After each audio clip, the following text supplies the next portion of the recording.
ఇచ్చేటటువంటి 4 పథకాలు తప్పించి ఇంకా ఏ పథకాలు వీళ్ళు ఇచ్చారు. దాదాపు 420 420 హామీలు అని చెప్పేసి కొంతమంది జర్నలిస్టులు కావచ్చు, మేధావులు కావచ్చు అంటున్నారు కదా.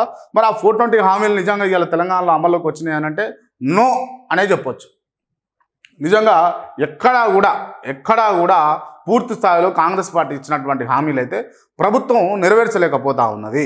ఇటు చూస్తే మీరు క్లియర్గా గమనిస్తే స్కూటీల విషయంలో కావచ్చు, లేకపోతే తులం బంగారం విషయంలో కావచ్చు, నిరుద్యోగ భృతిలో కావచ్చు, లేకపోతే పూర్తి స్థాయిలో రైతు రుణమాఫీ విషయంలో కావచ్చు, ఉద్యోగాదులో కావచ్చు, ఇటువంటి అంశాలన్నింటిలో కూడా కాంగ్రెస్ ప్రభుత్వం ఫెయిల్ అయిందనే చెప్పొచ్చు దీని విషయంలో. కానీ నిజంగా దాన్నే ఒప్పుకున్నాడు కోమటిరెడ్డి రాజగోపాల్ రెడ్డి. సరే దానికి వ్యక్తిగతంగా పదవి రాలేదనో, లేకపోతే ముఖ్యమంత్రి ఇంకా మంత్రి పదవి ఇస్తలేరనో, లేకపోతే ఇటువంటి మాట్లాడుతానో వస్తుందనో ఆలోచన ఉండి మాట్లాడుతున్నాడు అని చెప్పేసి కొంతమంది విశ్లేషకులు అన్నప్పటికీ కూడా సో వాస్తవం మాట్లాడినని దీంట్లో మనం ఒప్పుకోవాల్సినటువంటి అంశమే.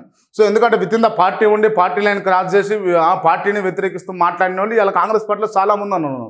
ఇటు చూసుకుంటే మన ఎమ్మెల్సీ తీన్మార్ మల్లయ్య కూడా మాట్లాడుతూనే ఉంటాడు. ఇటువంటి వ్యాఖ్యలను పెద్దగా మనం షోకేస్ చేసి మాట్లాడాల్సిన అవసరం లేదు. ఎందుకంటే